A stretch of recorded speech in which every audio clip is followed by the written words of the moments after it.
Welcome to Ear Biscuits. I'm Link. And I'm Rhett. This week at the round table of dim lighting, we are asking the question, should you switch which side of the bed you sleep on?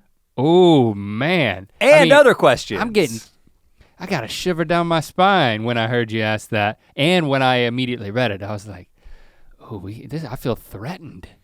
This is a question from a mythical beast in response to a prompt that we put out on, I don't know, where do we put it out? Twitter, Facebook? How do we do it? Twitter. Got a lot of really good questions. Follow us on Facebook. Follow us on Instagram.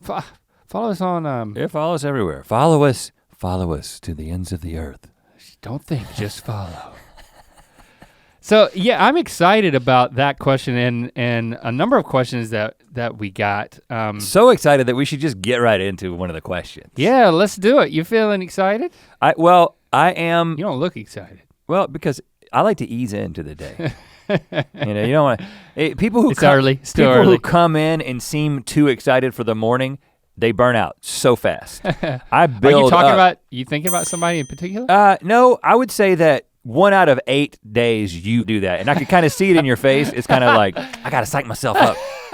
I gotta psych myself up, man. And you come in and you're psyching yourself up. And I can tell that you have not had a good day so far. So, No. My theory about you is that when you seem excited, it's because you haven't had a good day. I'm compensating. It isn't because, Link's having a great time, he's super excited, he's in a great mood. When you're having a good day, I think you're like this. I think nothing. Just flat line. Yeah, right. But if I'm not having a good day, I seem like I'm having a great day. Yeah, and if I seem like I'm having a great day, I am having a great day.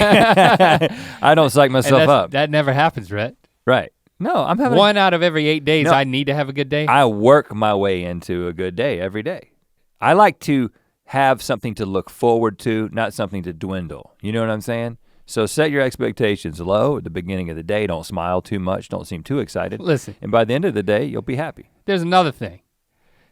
Sometimes you're right, okay? I'm not gonna say you're wrong. Often I'm right. About this. 75% of the time I'm right. I'm not talking about in general yet. I'm talking about, 75% of the time you're right about my 1 in 8 times I'm acting happy when I'm not in order to become happy. Okay, good. But there are times when you're just happy? When I'm just freaking happy in the morning. And it usually has to do with some magical song came on my playlist on my drive in. Oh, that's your problem. No. Why is there gotta be a problem? No, I'm saying. Just be happy for me that I was happy. Here's what I'll say. Oh, don't get happy because of music. Music can make you happy, but if you know that music can change your mood, you should find the songs that do that and you should make sure that one of those is always in the playlist. No. I don't want you to be Happy Link 1 out of 8 times. I want you to be Happy Link all the time if it's a possibility. Now you're sounding like an addict. Because here's the thing. Are you addicted to music? Happiness is not something you can manufacture, my brother. It's something and when you do, it diminishes. But when it's kind of like when your favorite song comes on the radio, it makes you happier than when it comes on, when you scroll and select it. You're not listening to the radio though. I'm not, but I'm listening to Spotify curated playlists that the algorithm thinks I like. So you're relying on the computer to make you happy. Yeah, when the computer makes me happy, I'm happier than when I make myself happy. But I'm in control. Listen, I'm not interested in happiness, I'm interested in joy. Fine, everything I was saying, I was talking about joy. Joey, really? 2 syllables. Joey. Joey. Joey. I wonder how Joey's you're in the South when you don't know whether someone is asking for joy or Joey. Joey. Hold on, did you say Joy or Joey? Because I couldn't tell. Do we want to start with the bed question? See, you're getting happy too soon. No, it's too early for you to get happy. I'm letting natural circumstances, much like a playlist, make me happy. Okay, I'm super excited about this question because we didn't talk about you're this. Gonna burn out. We didn't talk about this because of the way that the vacations worked and all this, but I really wanted to know your opinion on this. On this question? I've talked about about my wife because there was something related to this that went viral on Twitter. So this question. Read the question. Is from Mike, Dad Bod, Florida, yeah. which that's a good name. My wife, out of nowhere, 8 years into our marriage, decided she wanted to change what side of the bed we sleep on. Now, especially in the context of the question, my wife, 8 years into marriage, decided she wanted to change what side of the bed she wanted to sleep on. It sent shivers down my spine. Oh, I can only imagine. Like, I just felt, I had a fear reaction of empathy to you, Dad Bod Florida. Now, that Dad Bod's all of a sudden finding himself on the other side of the bed? I think what I'm about to tell you. But I don't wanna have a knee-jerk emotional reaction. It's gonna blow your mind. I wanna analyze this and I wanna be open to. Well, and I have a theory about the way that you approach this, and I think you probably have a theory about the way I would approach this. Now, the reason I wanted to get into this question is because a few weeks ago on Twitter, there was a guy who said, or a girl, I don't know who exactly it was. It was someone, I don't think they were a public personality, maybe they were. Anyway, they were like, last night we were hanging out with a couple that we've been friends with for a while, and we found out that they do not have sides of the bed that they sleep on. Wow. Any given night, they may end up on either side of the bed, and it's not a discussion, and it just is the way they've always been.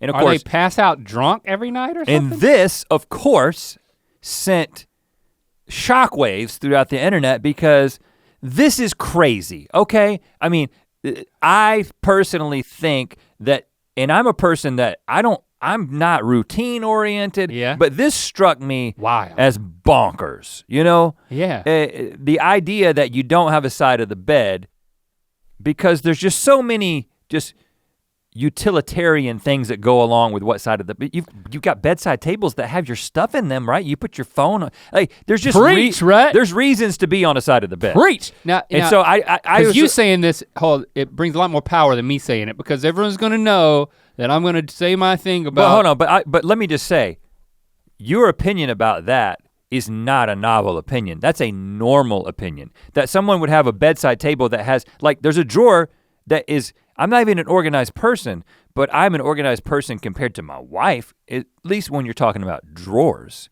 So like I got things in my drawer, I got books on my side, I got the way I wanna charge my phone, etc. on my side. Now, the thing that I discovered when Jesse and I started talking about this, and this is my question for you, is have you always had a particular side of the bed throughout your whole marriage, regardless of what house you're in, and when you stay in a hotel, do you occupy the same side of the bed that you do at home? That's my question for you. And let me just say that my guess is that you've always had the same side of the bed and you always assume it on vacation. Maybe I'm wrong, maybe I'm presumptuous, but that's my theory. I'm thinking back to all my beds. Yeah, okay, yes. I've always, throughout 19 years of marriage, sleeping in the same bed for 19 years, slept on what I'll call the left side. So from my perspective, sleeping in the bed, looking up at the ceiling, my left shoulder is closest to is on the left side of it. So the right side of the bed. Hanging out. I think most people, you're sitting there, you're looking at a bed and there's a right and a left side of the bed. Well, it's kind of like stage left, I think. Like if you're about to get into bed. When I get into bed, I'm a performer, brother. So I'm talking bed left. Okay, so bed left and I would say room right. Room right. So as you're looking at the bed and you're like, am I gonna sleep on the left side of the bed or the right side of the bed? You sleep on the right side. I'm gonna sleep on the right side and then magically it becomes the left side. Okay. So that's a bonus. Okay. And this is just something that just happened early on in your marriage and then there was no reason to switch it. I didn't think about it. And the second part of your question, when I go to a hotel room and I'm traveling with Christy, I have actively thought about this. We have not discussed it. But like when you walk in the room and you've got your luggage and I immediately like to settle in. I like to put the luggage, I like to, if anything needs to be hung, I like to hang it. I like to put the toiletries by the sink. I like to settle in, I like to feel secure. Yeah. But that involves going ahead and kind of claiming a side of the bed immediately. And I don't wanna burden Christy with this conversation. Of course, the flip side of that is you should consult your wife. She has, but we instinctively, but she knows that we instinctively, that's a dead end. we go to the same sides. And by the way, whenever I'm traveling alone, Well, you know what? It's up for grabs at that point, but I do sleep on a side of the bed. I think. A side that you determine to be most useful? Like, oh, this is a better lamp on this side or something? We gotta reach your phone or whatever. There's a reason. You gotta reach your phone.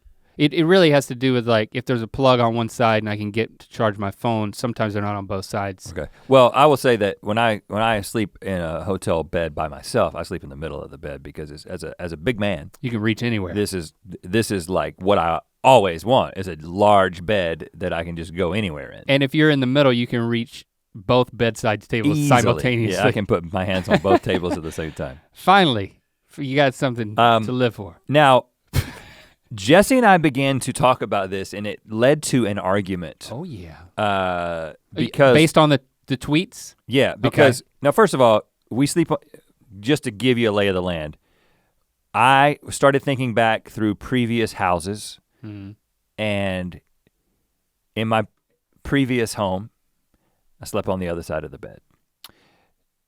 And then I went back and in the other house I slept on the same side that I sleep on now.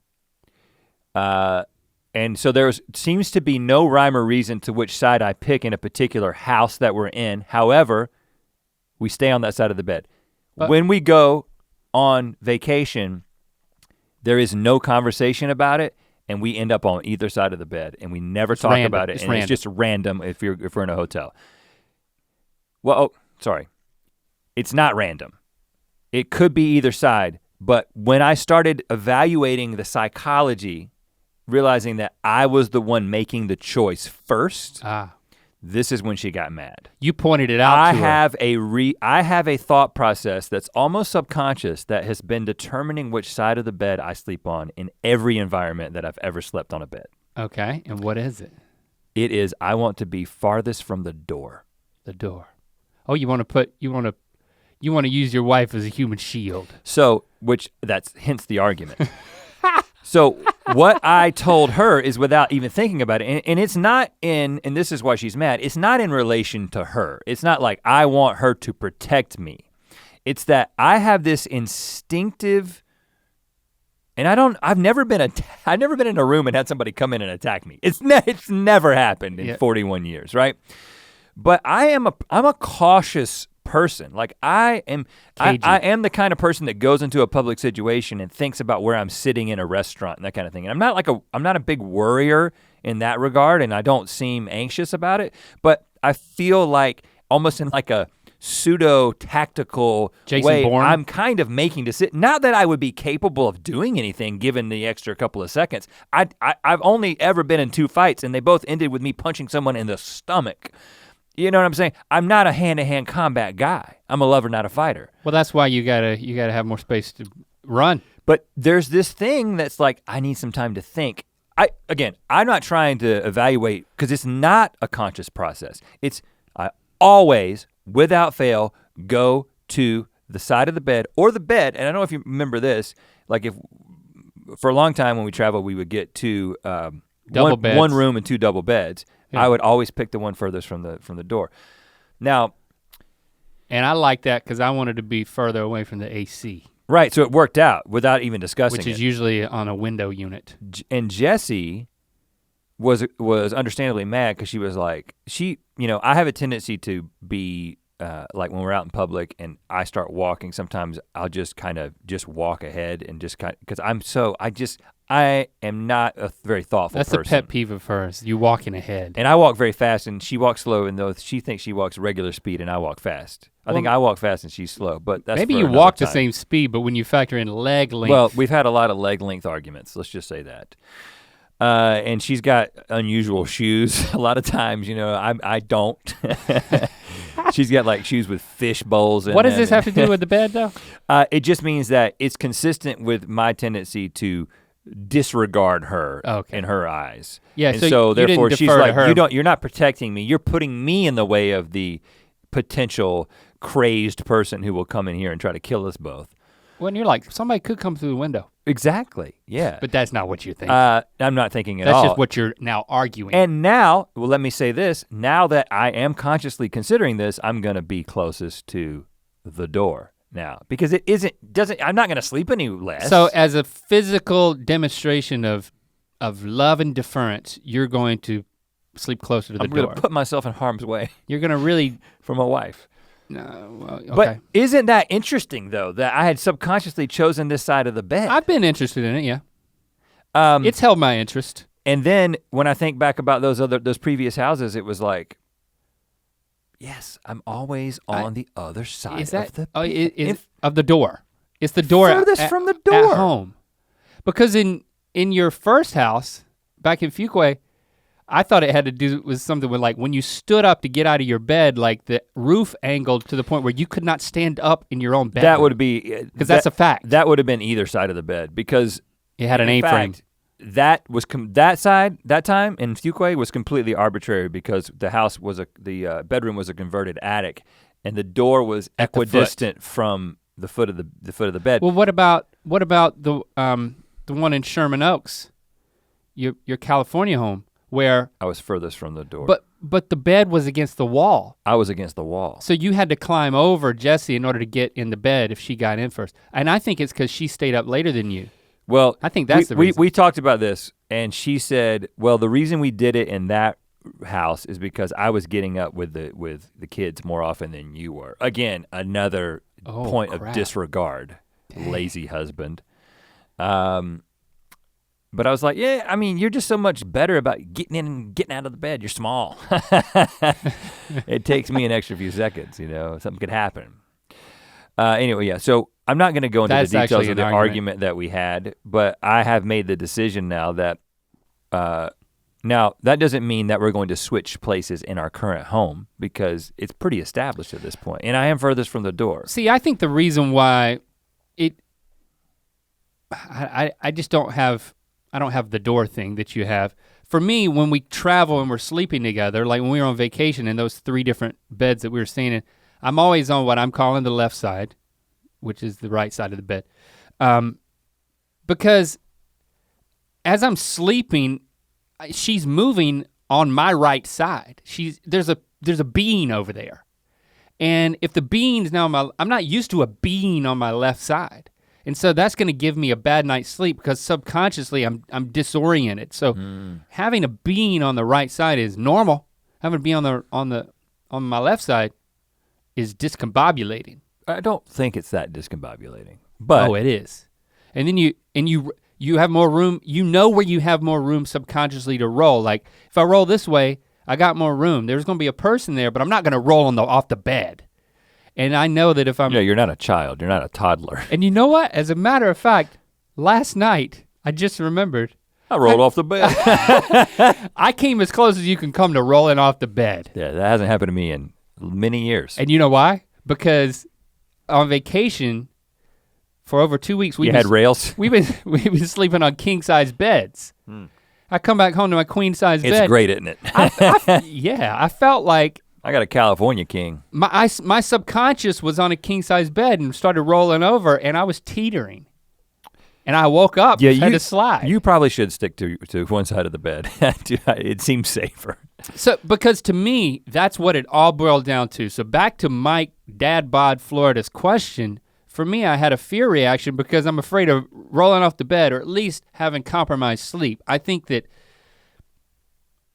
the side that you're used to someone being on in the bed with you makes a big difference on your quality of sleep. But I will say that I can't believe you're it might make arguing it that. might make a big difference for a couple of days. But I'm saying that I again, we have a slight difference in philosophy about this.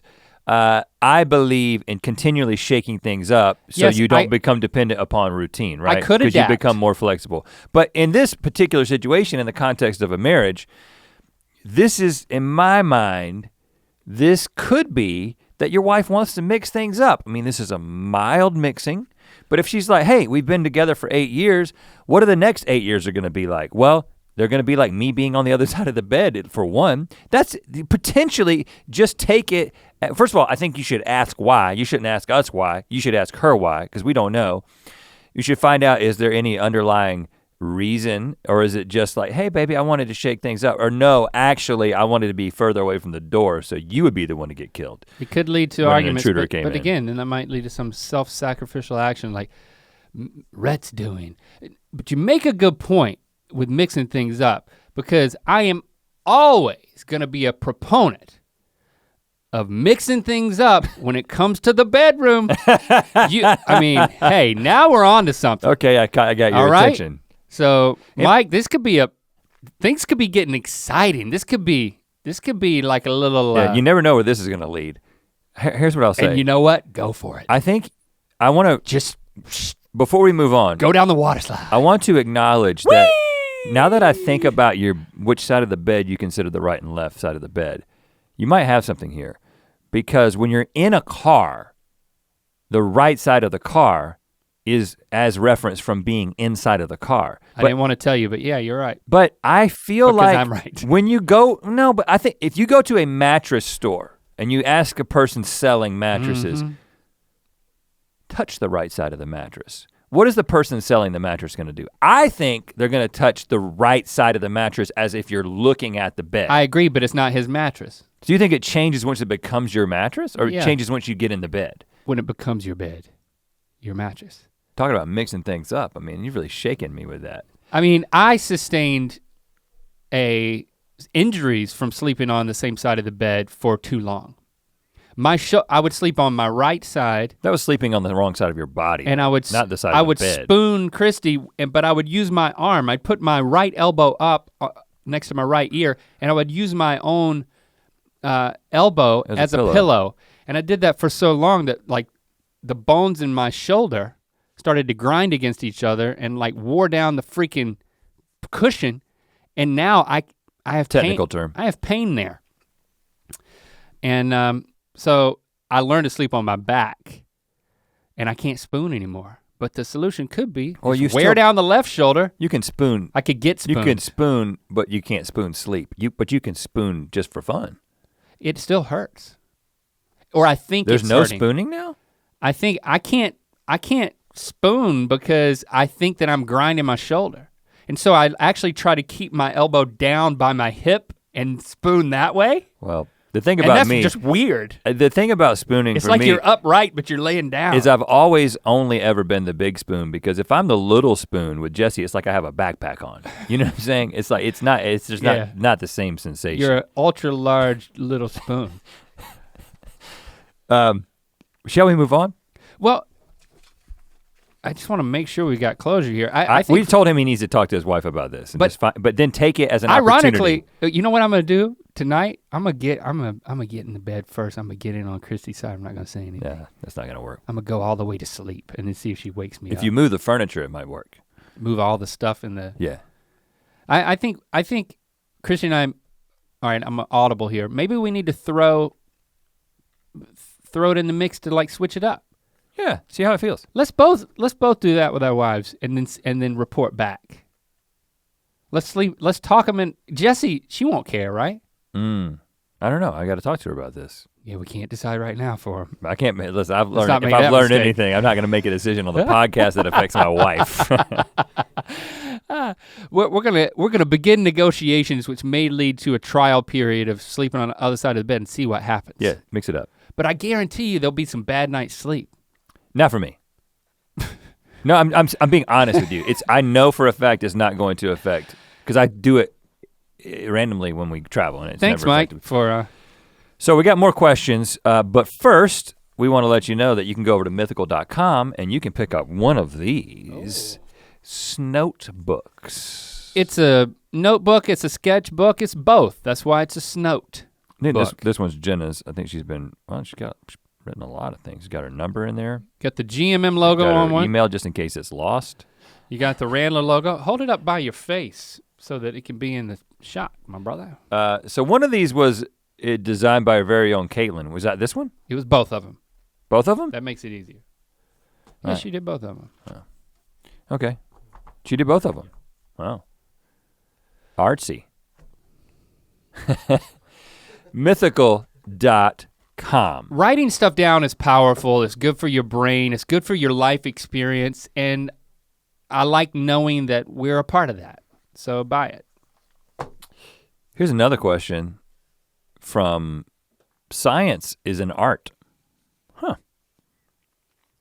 I moved in with my boyfriend a few months ago, and he has apparently never washed a dish or cooked anything more complicated than ramen in his life. Okay. Apparently, spaghetti is too complex for him. So what most basic dish can I teach him to introduce him to cooking? Let me say that last part in a way that makes more sense. So what basic dish can I teach him to introduce him to cooking? Okay, well, for me, I'm not a cooker. I'm not a chefer. I'm not a maker of dishes. I'm not proud of that, but it's just the fact. I'm nothing about learning how to cook has ever appealed to me. And again, it's almost a confession, but you already knew that.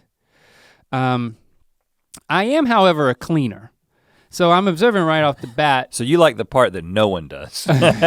you pick the only thing that and part of the process that nobody likes. Well, the way that I've always justified it like Christy enjoys cooking sometimes, not all the time, but because I don't enjoy cooking at all, if someone's gonna cook, it's on her until now the kids have gotten old enough to start preparing things themselves, especially Lily, who also enjoys cooking and baking to a large extent. So I've always felt guilty that like she's been expected to do the cooking and not in like a masculine, feminine role type way, but just in a personal taste kind of way. Honestly, I believe that's why. Not because she's the woman or anything.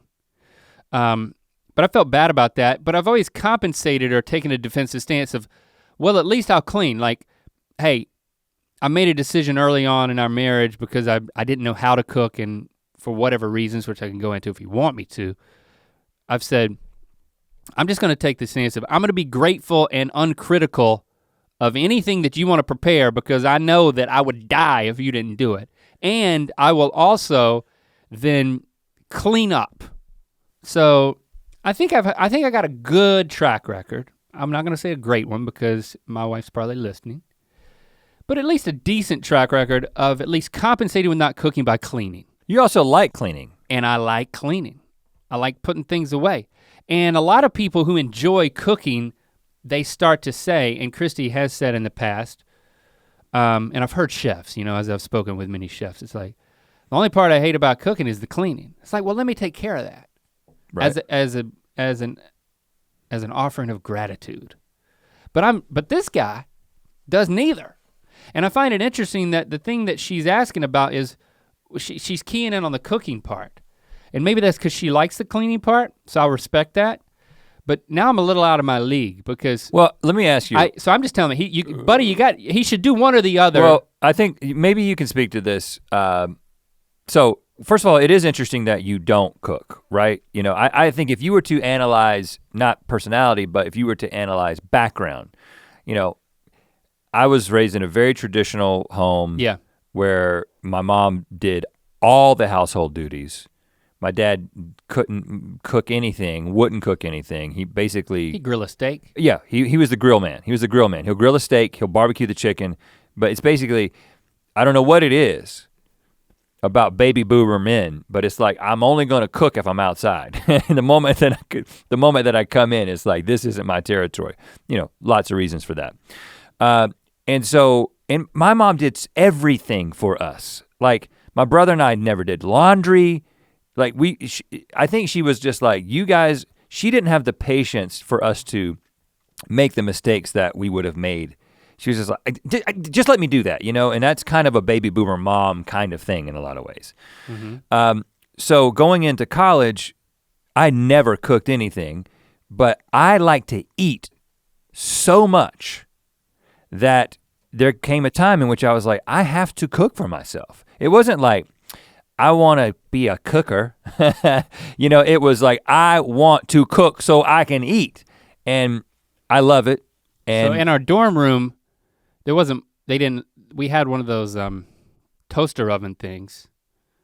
and I don't recall using that much. It's not really cooking, even if I were to use it. So then you're referring to when we got our first apartment that had a kitchen. Yeah, and you started cooking stuff. Yeah, and also, Greg could cook a little bit, Tim could cook a little bit. We all kind of could cook a little bit, but it was like, okay, I'm gonna make hamburger helper. I'm gonna make mashed potatoes out of a box. But you were like, I'll eat it, but you never were like, I'm gonna make the hamburger helper. Well, I'm gonna fry up the hamburger. Rhett, there's a saying. It goes a little something like this. Too many cooks in the kitchen. I mean, there's 4 guys living in an apartment, 3 of them are cooking in the kitchen. No, but here's the thing, there was also the laundry was in the kitchen. We would divide up the cooking. It would be like, tonight Greg is gonna make this, or tonight Tim is gonna make it, tonight Rhett is gonna make it, but there was never a tonight Link is gonna make it. That never worked into the mix. But I find it interesting. We never talked about it, I didn't care. I have no ill will about it. But you were actually on your own a lot. Yeah. Being raised by a single mom and being home alone a lot. Like, you could have cooked a lot of things. You know what? So why didn't you? I think maybe that you got to get into this guy's head. I think that plays into it because I think my mom, because she had so many demands on her life and, feeding me being just one of them, I think it was like anything that was pre-made at the grocery store we needed to get. We needed, she didn't have the time or the energy to cook as much. So let's work with that theory because like everything in our house was like, you pull off the foil top and then you eat it with a spoon. Applesauce, pudding. All the best things. All the best things. And then bars you can just open up and eat. Yeah. Or cookies. But you didn't eat bars for dinner. I mean, she always cooked when I came over. She wouldn't. She had that stovetop skillet thing that you put on the counter, yeah. Yeah, she had her like, I talked about it in the book of Mythicality. She had her like few meals that like she would like she'd circle the rotation, yeah. She had the rotation. I don't know. I do maybe that has something to do with it though. Was that a lot of it was still like packaged, and I would be home alone for lunches over the summer, and I remember my favorite thing was there was this, you'd peel the top off of this package that would have roasted chicken legs from like Holly Farms or whatever it was called. Roasted, fully cooked chicken legs, and I wouldn't even heat them up. I would just eat them cold. Okay, it's like so easy. Right. So it's like, it's so easy, it's so tasty. I was rewarded. I mean, it's like, why go through effort when all I gotta do is rip the top off of this thing? That's what I learned as a child. You just rip the top off, brother. Get to something else. Like playing cards by yourself in your room or looking at your G.I. Joes. Yeah, I mean, to me, so I think that when you think about cooking, there is no joy. The joy of cooking. I've never experienced it. Ironically, I mean, when I took that cooking class in Thailand, I was like, oh, I had this knife for a second. I was chopping stuff and like, he made the meal and then we made it. I was like, I could see how this could be fun, but it felt like an entirely new experience to me. Like I'd never experienced the fact of like putting stuff together and also I think there's anxiety of like having never done it. It's like, all I'm gonna do is screw this up. There's no way this is gonna work. Yeah, there's no way there's a lot of steps, there's a lot of things to get right, and if I'm gonna do it, I gotta do it exactly right. I think maybe because cooking versus art, versus baking, baking is more probably your style because it's like all these specific ingredients and specific temperatures. But it's too intimidating to get into the exactness of that. Okay, I feel that way about all of it. So maybe this will help with your boyfriend, like, because from my perspective, the reason I like doing it, and I don't do it that often. I usually, the weekends is when I have time to like, I've got time, I get home probably 7:00. And so, and sometimes Jesse gets home at the same time and then we either do takeout or we'll eat something late. We're not one of those families that eats at the same time. We eat somewhere between 6:00 and 9:00 and you never know when it's gonna be.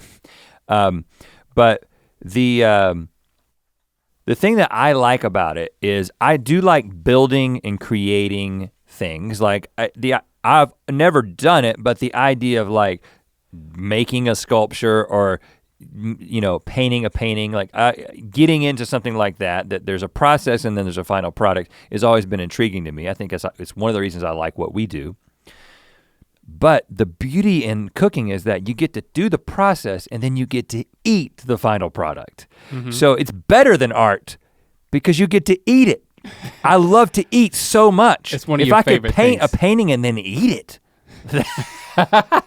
that would be incredible. So what you're getting at for me and him, because this is also you got to find something you can connect with in the process. So you got to find the joy. For you, where's the joy? It's the art of creation and then the art of consuming. With the art of creation and the exercise of consuming. And there is tasting. a sense of accomplishment that I'm not gonna make something that's as good as what we can get takeout in Los Angeles, most likely. But I did it, man. I'm eating the art that I made. And so again, back like to a child eating Play-Doh. Back to her username, science is an art, ironically. Maybe we're onto something that can help you tap into his passion, because you're a little divisive in the way you've written this. Apparently spaghetti is too complex for him. You gotta lose the tude, first of all. Just because he doesn't like doing cooking, it's just like the stuff you don't like doing. You're not gonna shame him into cooking. But I think you can lure him into it. Well, what's the best dish? Because my first thing that comes to mind is grilled cheese. I think it's you cook stuff together. Because grilled cheese is a sandwich, which is easy, but it's a slightly cooked With every sandwich. step of cooking the grilled cheese, you take off an article of clothing. Oh. Make it a bedroom game. Make it foreplay. Mix it up again. I know. You can do this on either side of the kitchen. Right. Which you always use the same burner? Use a different burner. There's a saying, Rhett, and this is how it goes. Love making starts in the kitchen. I agree with that. Okay. So that's another one. One may be art.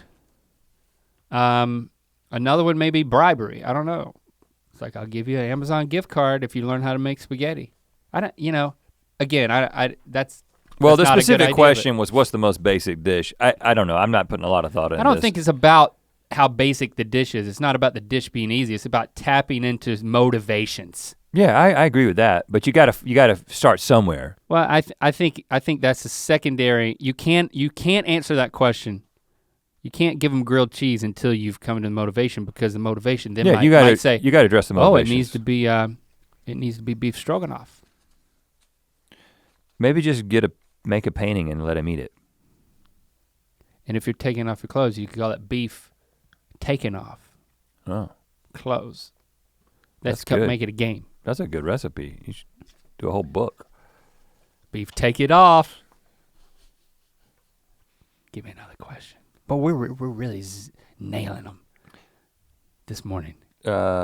Mariah Bazel, MC Bazel on Twitter. I drive my friends crazy talking over them all the time. I just get so excited. Tips for being a less obnoxious conversationalist. This is a little close to home. What do you mean? Well, considering that not too many pods ago, we talked about this. However, you can't, in fact— Then it's stupid for hunters to not wear orange. Why are there so many hunters? Let me get this out. The second thing is, one time— But I've seen hunters not wearing orange. Yeah, because let me just finish the damn sentence, man. It's more than one sentence. It's multiple sentences. And my theory was— And I'm not gonna do that joke where I interrupt you because it's played out. My theory was that you interrupt me more than I interrupt you. And it got a little prickly. And then you what? You gave an assignment. No, I just said, okay, somebody make a compilation. And we actually talked to Kiki, You're So Loud, about this when we met her at VidCon. After she had answered your call. She made a video that was a series of you interrupting me, and most of the time saying, sorry to interrupt when you did it. It was not an exhaustive compilation. It wasn't. I think it was funny that that she answered your call, and it was all in good fun, and I found it humorous. But listen, I mean, for that one, she did some kind of search. There was some sort of search with like interrupting. And so what she did was, I think all she proved was that when I interrupt you, because I do, I apologize for it, and I use the word, I'm sorry for interrupting. So it's easier to like find it in some sort of like transcript search. But you don't apologize, but you do it just as much. Okay, and this is question mark? Huge question mark. Now I'm not, listen, now don't get super defensive. I'm not. Okay? I'm just gonna keep breathing in through my nose, and out through my mouth. I'm not mad about this. We've actually talked about this in the past. Because first of all, and let's have, I just interrupted you. I'm sorry for interrupting you, but I'm gonna have a real conversation, and I'm not gonna do anything for comedic effect anymore. From this moment on, okay, we're having a real conversation, sincere conversation about interrupting each other. Okay, I think there's a couple of things. We both like to talk. We both like to hear ourselves talk. This is a recipe for interruptions. I do it, and you do it. And I think that who does it more does have something to do with what it is that we're talking about at the time. If I get passionate about something and I feel like I've got a lot of important things to say about it, I will be more likely to interrupt. And I guess the same holds true for you. All that being said, there is a phenomenon, and this is where the whole apologizing about interrupting doesn't really come into play. And I don't really know how often you do this in the context of us just being on a podcast or even on the show, but this is the thing we talked about before. You interrupt a lot and you don't know that you've interrupted. So you're not being rude on purpose. And the way that it happens most often is we're in a conversation either together or most often in the context of a larger group, and we both begin talking at usually what happens is when this particular thing happens, I start talking and I get 1 to 4 words out, and then you just start talking. And then my personality is pretty deferential in those circumstances, so I tend to stop talking. You don't even know that I started talking. It isn't like, I don't care about what Rhett has to say, I'm gonna start talking. My theory is that I can tell you the way that your brain kind of works is that. Yeah, I think when we're, especially in like meetings type of thing, or like when we're making decisions, we're processing something like, so it's not like shooting the breeze. I think you're really talking about when we're in like a, I'm not just gonna say like a business conversation, but like a strategic or something that's like, there's a lot of moving parts. I think and then speak about it a little slower. So like, I'll be a beat behind, but I'll be thinking intently and forming my thought. And so someone may have started talking, but those 2 words that you said, I didn't hear because I was still in the silence of about to speak. I would say it happens between 20 and 40 times a week. I'm not exaggerating. Now, but it's just kind of become a part of the way that we interact. Do you agree that it's like in the office, kind of like in meetings? I think it's in any group conversation. You think it's any shooting the breeze? Any conversation, any group conversation. So there was a couple years ago. This is an intervention. So we've talked about it before. There was a couple years ago where I made a decision that what I was going to do when it happened was I was just going to not stop talking because I know I'm trust me, but I'm a little too nice in certain situations, and so I am very deferential. Like that, my personality is to be pretty deferential. Like if there's 2 people walking down the sidewalk, I'm gonna be the one who moves and says, "Excuse me," right? I tend to do that, almost to a fault. So my natural disposition is, he started talking, I'm gonna stop talking. So I tried to do a thing where I would start saying something and then you would start talking and I would just talk a little bit louder and then it just didn't work. I don't remember you doing that, but I can only imagine that would just make me angry because I'm like, why is he talking? Why is he yelling when I was talking? Welcome to the club. But I still cannot believe that if you're saying I do this 20 to 40 times a week, I cannot believe that. It's a fact. I cannot believe it. I'm not exaggerating. And if so, but I know that you don't know it because you're not. Because I know that you wouldn't do it intentionally. So it's just kind of become a thing. That's don't know what. Don't know that you had started talking, right? Yeah, but you'll notice, and you probably hear this from me. I would say a couple of times a month, especially if I'll be like, "Hold on, I'm talking." You'll hear me say that, right? Hold on a second, I'm talking.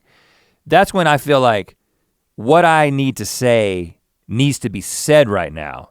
Most of the time I'm like, what I need to say can probably be said after Link finishes saying what he's gonna say. That's typically what I do.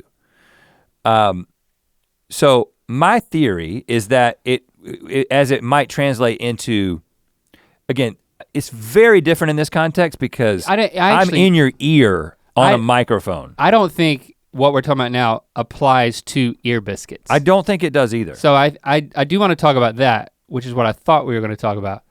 But we need to come up with a plan for this because I cannot believe this 20 to 40 times a week.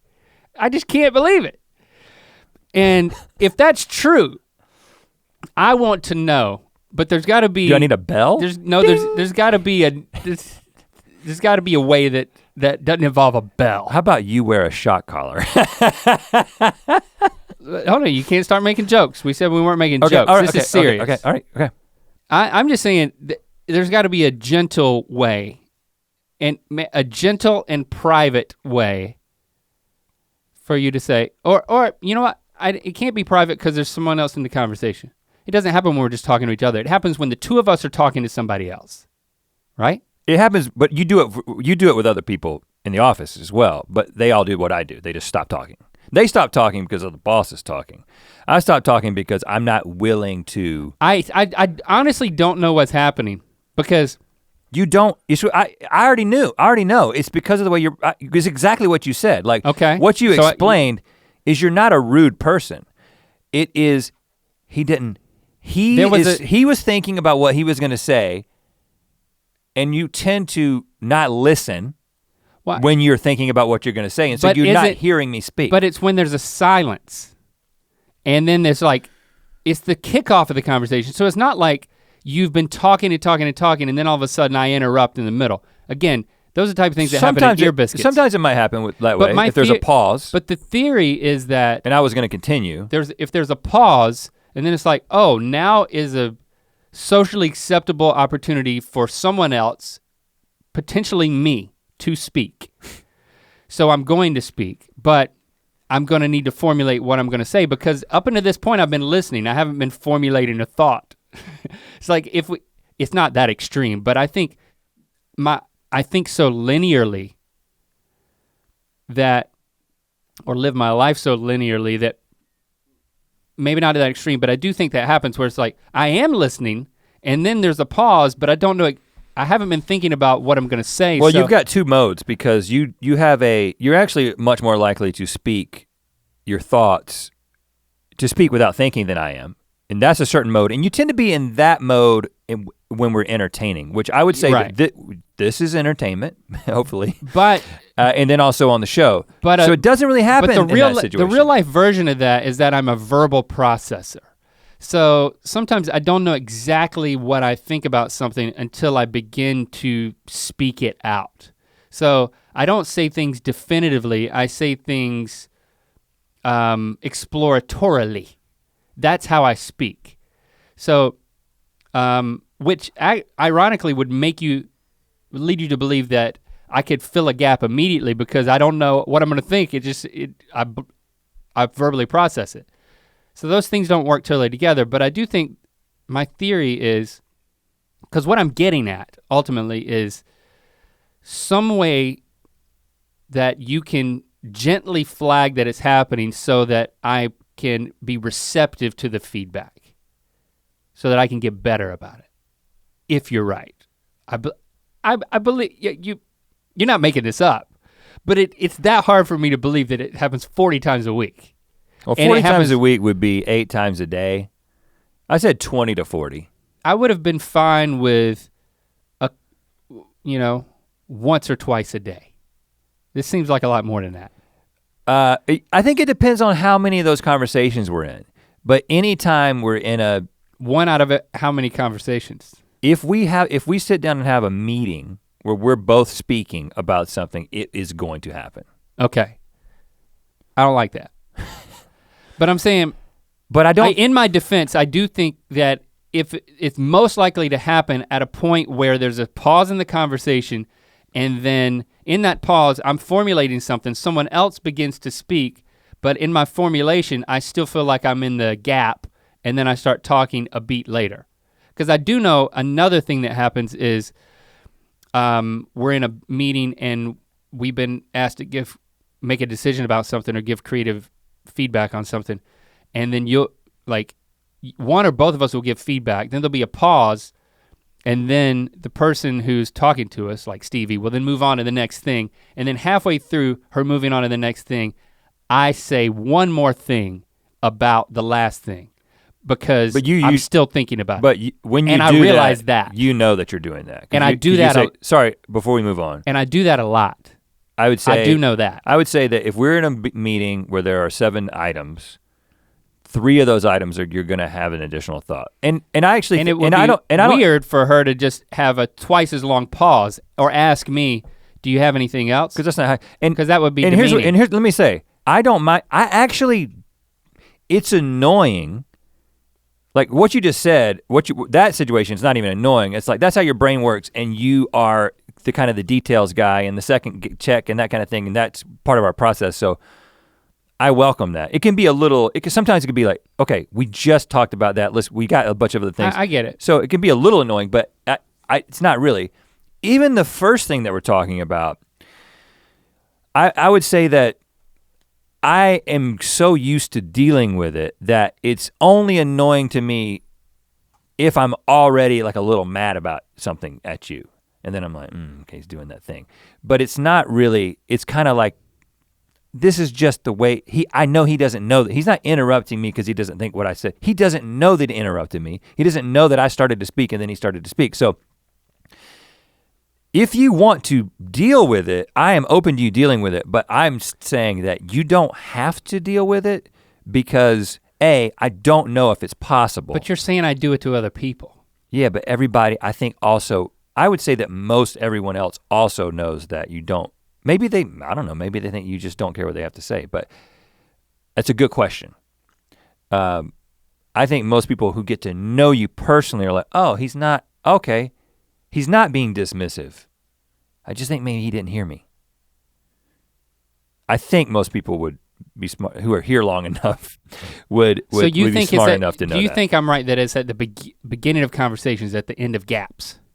It is when, yeah, but that gap could be someone is speaking and there was a pause and they wanted to continue speaking, but you started talking and then they kept, so if I was saying something and I was making a point and then I said it and then I stopped, but then I started going again. And after, but then you started talking. It does happen in that situation, but it is when you perceive a gap, you don't just interrupt people willy-nilly. It's, you think there's a gap or there is a gap, whether it's within a person's conversation or it's in a group conversation. And am I contributing, because here's the funny thing, is like I actually observe in other people and I've been frustrated by other people because who I think have a tendency to, when there's a gap in a conversation, they change the subject.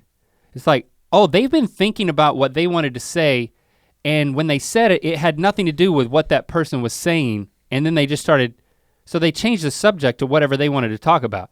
And that's something that irks me. So I find it weird is that what I do? No. Okay, because I do see, when I see the people who do that, I'm like, I do not want to do that. So, okay, so I don't do that. No, so you're not changing the subject. And I've also you're noticed- speaking to whatever we're talking about it, but you're doing it after someone else started speaking. The only issue is that in the context of these conversations, it is not unusual, in fact, it's rather common for someone else to begin speaking and then 2 to 4 words after they start, you start talking. That's it. That is explicitly what it is. Because I also notice when other people, if somebody has a gap in their conversation, but they're in the middle of a point that they haven't completely made, and then they start talking, that does frustrate me because when I see other people do that. It's like, well, they're not, I was following them and they haven't made their point yet. But you're saying I do that. Well, yeah, I think there definitely are times when you're like, but it is. He was obviously halfway done, not fully done, and Link started talking. But what you're doing is, for whatever reason, you are not listening to that you're not tracking. If you're tracking with somebody, you're tracking with somebody. Yeah. It's when you've made a decision that you're gonna say something, you're thinking. And sometimes it'll be like, okay, this person's saying something, but you're thinking about what you're gonna say because you're engaging with it. And so at that point you're not, I think you don't, and this is where I'm like, I honestly don't know. You might need to just be, I don't know what you can do about it. I don't know if you can't change your ability to listen while you're thinking. I need a flag. If your brain works in a certain way. We're gonna have to look at examples. So I need a symbol. I need you just take your fist and then put your pinky up and put it over your right nipple.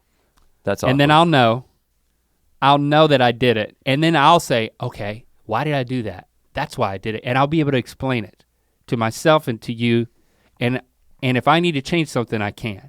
But I'm gonna need that feedback. I think maybe and it's gonna need to be a pinky. I think maybe there should just be a word.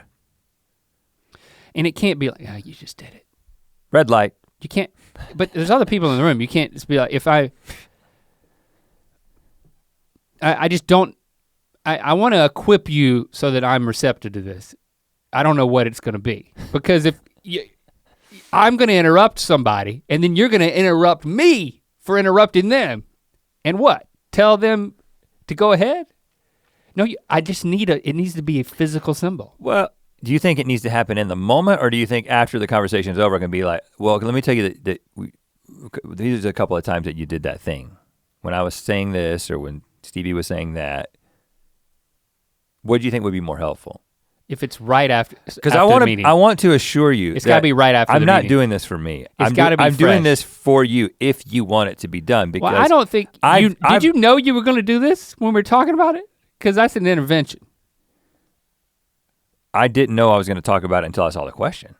I wasn't like, I need to talk to Link about this, because we kind of talked about this a few years ago, but we were talking about, we tend to this is one of the keys to our friendship. I think we check in with each other. Is it's like that's why we're in a relationship. What did we decide when we checked? You told me we were talking about a lot of different things, and I think I just threw in there, and you always interrupt me. Okay, that was a low priority. I don't think that it was constructive. But we've been pretty successful in friendship and in business with this phenomenon existing. And so I'm not angry about it. I'm just saying that this is I don't feel like you're angry about it. I feel. But I do think it's interesting that maybe other people are, because I know you so well that I know that you're not actually interrupting me. But maybe other people are like, he interrupts me all the time. I don't know. Now I'm gonna schedule meetings with every employee and I'm gonna ask them. Now, there are times when I intentionally interrupt people in a meeting when I feel like we need to move on, or I get what you're saying, so there are times when I exercise, that the position of, well, I can dictate the pace of this conversation because this meeting's for me. And when you do that, you acknowledge that you're doing it. So I don't think that's an issue. Right, so it's like, I'm not gonna, but I don't want to lessen, I don't want people to think I'm doing it when I'm not. It's disturbing to find out that you've done something apparently 20 to 40 times a week that you're oblivious to. So it's just disturbing. And I like to, yes. Did you suggest putting up the pinky? No, that was me. After every meeting, I'm gonna say, did it happen? Tell me when it happened. My theory. I have to know. Well, my theory is that. And does that work? Yeah, my theory is that at least initially, you're gonna go into conversations in the coming days and weeks, thinking about this, and so it's probably gonna be, it may go away completely for a period of time. When it comes back, I'll let you know. No, I'm gonna ask after every meeting. If it comes back, I can have hope. Then I'll let you know. But it may not happen when you're just going into it with like I'm kind of, I know that this thing happens. I didn't realize it happened, but I'm thinking about it. Just an awareness could be all that you need. Okay. Now to shift over in the interest of wrapping up the conversation. Yeah. But I do want to shift over to the Ear Biscuits dynamic, which I think nothing that we talked about applies because we're in a performance mode when we're both talking, and I do acknowledge that there is an element of the way that there are times when I'll interrupt that I thought was more part of the way that this show worked, that interrupting each other was part of it, that then through like the feedback of listeners, I'm like, it's actually having an annoying effect or a frustrating effect. Like if you're in the middle of something that you're really passionate about, there was a point in the past, not currently, in my mind, where I thought that my role in the entertainment quotient of the conversation was to quip and interject, and sometimes just to throw in some things when you were going on a monologue. And then I think I expected you to do the same thing. Now, I may not have reacted in a positive way to it because I may not have been capable of staying on task in my monologue if you were to do it to me. So, and maybe you knew, I'm throwing out theories here, maybe you knew that so you didn't do it, but if you were to have asked me, I would have described the conversation climate of Ear Biscuits to be that we are both constantly interrupting each other, and it's like, there's kind of a barrage of those things, and like in the middle of a passionate point, we may go off on this big long rabbit trail because somebody said something. We may get in an argument or have a laugh attack or like go way off, and then we come back eventually, and that's kind of a entertainment mode of what Ear Biscuits is. I think we both do that. I think we do it in different ways, and I think this is why it's perceived. I think there's two factors. This is theoretical. But I've also, the second half of my point was I've changed my mind about that. Okay, okay. Well, okay. So I'm saying that's how I did think, but then just to get my complete point out there, people were annoyed by me interrupting. And so I am making a conscious effort over the past few months of doing it less. Like I've literally tried to put my hand over my mouth. Okay, Rhett's making a point, he cares about this. It would be frustrating if I kept interrupting. It wouldn't be entertaining. For some reason I thought it was, but it's not. So I'm gonna I've been trying to interrupt less. I can say, I have noticed that. Now, but I don't think that your instincts were wrong. I think that we interrupt in different ways. And I think that, again, neither one of us have ever taken an improv class, right? But obviously the yes and principle is something that is true to improv. And I think that as we have a lot of chemistry and we have a lot of comedic chemistry, but your disposition is not yes and. It just isn't yes and. There's nothing about Link Neal that is yes and. There's a lot of but, what, or yeah. And or totally And so or left field. You bring in whereas you might be telling a story and you'll notice that the way that I kind of interject into a story that you're telling is I'm like, yep, mm-hmm, or little joke here in a certain tone. And again, and I think it has something to do with like being raised in a bigger family where people were telling stories and you're interjecting and that kind of thing.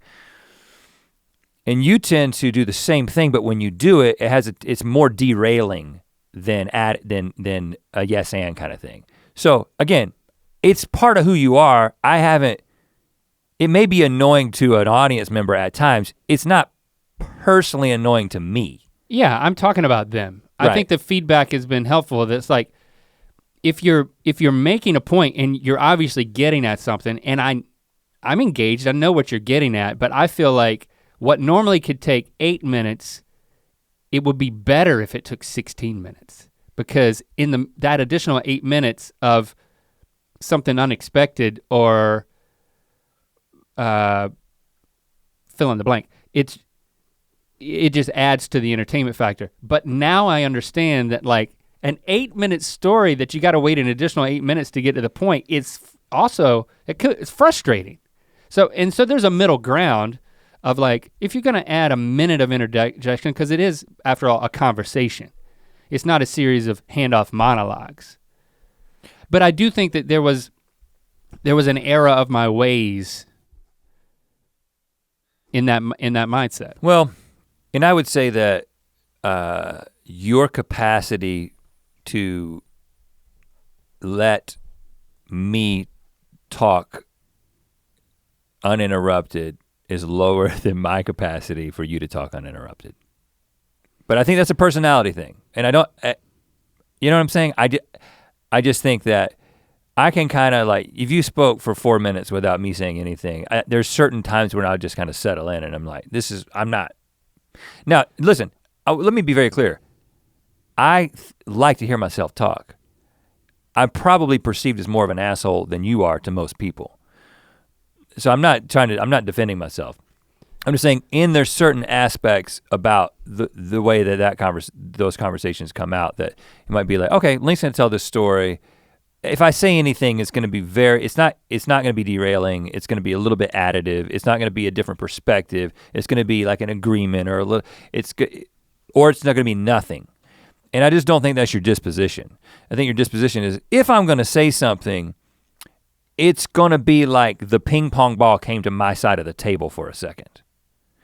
So whereas I might enter into more of a hype man sort of interaction, you enter into the ball was just volleyed to me, let me say something that's a little more substantial and probably a little weird. Again, I think that's what people like about your style of comedy.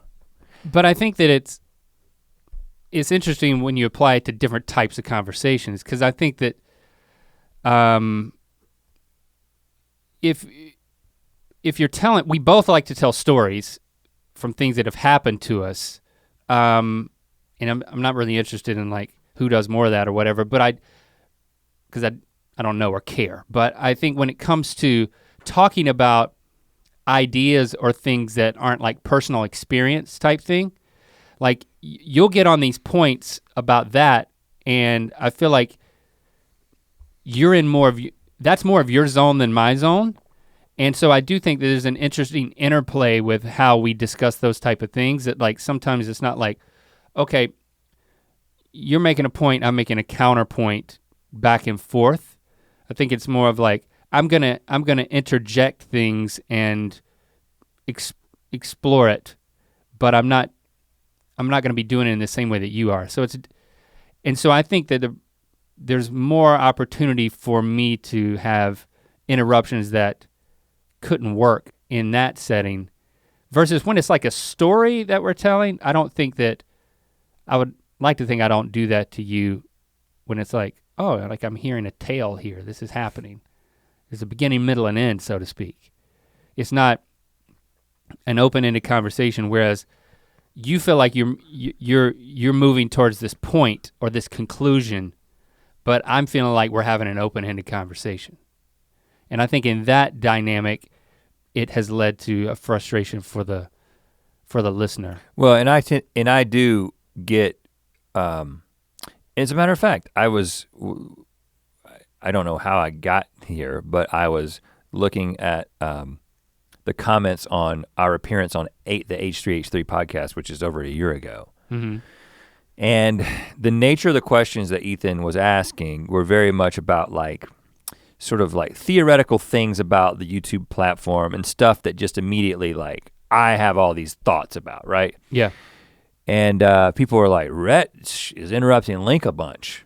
And so, like I said, the very beginning of this was, I think it depends on the mode of conversation, whether you would be like, well, Rhett is interrupting Link or Link is interrupting Rhett, because I don't think this is a one-way thing. I think that it just kind of depends on the nature of what it is that's being discussed and who's more passionate about it.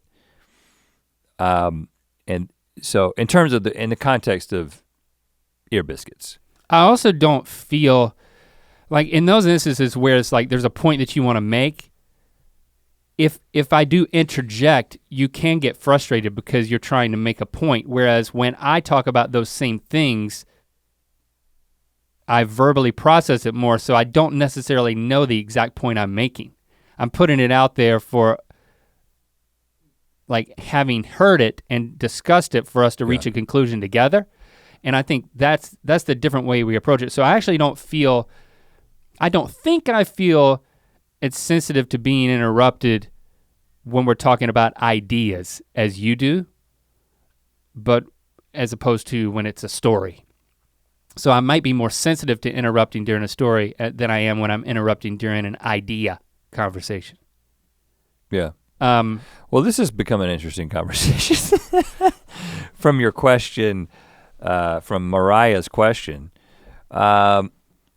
tips for being a less obnoxious conversationalist. Just talk it out. We turned a lot of this is one of the reasons that we interrupt each other is we turn these questions into just conversations about ourselves. We're both. That's so obnoxious. We're both mildly narcissistic. You kind of have to be in this business, but I don't think I'm narcissistic. Well, we took the narcissism quiz. You remember on the show, and we both got the same score. I don't know. I think I'm a psychopath. No, that was a different test. Sense of smell. But we were there's a narcissism self-evaluation that scores you on a scale of like 1 to 30 or whatever, and it puts different professions in different places. Yeah, like leave the it range. to a narcissist to take a self-evaluation test. And we did it for the show, and we both scored, I don't know, I can't remember the exact number, but it was like a 14 or whatever, which is higher than the general population. So more narcissistic than the general population. And in sort of the celebrity entertainer range, we were in the celebrity entertainer range, which is no surprise. This town is full of self-obsessed people. That's what makes Hollywood weird, right? But we got a little bit of that kind of got us into what we do, but hopefully not so much that we're not able to step back and evaluate it for the narcissistic that we can be. Maybe we helped. Maybe us making it about ourselves helped. At least just take it for what it's worth. I mean, I had fun talking about you and me. I'm disturbed. I've been, we'll see. We'll see how it goes. And I'm gonna be sleeping on the other side of the bed. This is not gonna be a good week for me. No, you can't have that much change all at once. It's not gonna be a good week for me. You change one thing at a time. All right, do you have a rec? I have a quick rec. This is a little unusual. It's a product that is not a sponsor, but I am making an effort to do less meat-based and animal-based products in my life and in my food. Not cutting them out completely, but for the environment. Just there's only good reasons for it, right? Environment, greater ethical reasons, all that. But one of the ways that I've incorporated that is into these. Speaking of cooking, I'd make these scrambles a lot of times on Saturday morning with a lot of the things that we've got in the fridge. So you got eggs and cheese and some kind of meat and then mushrooms or onions or whatever we got, right?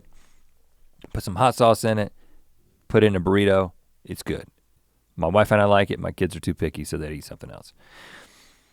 But I'm slowly moving towards a place where that entire scramble, even down to the eggs, is not animal-based.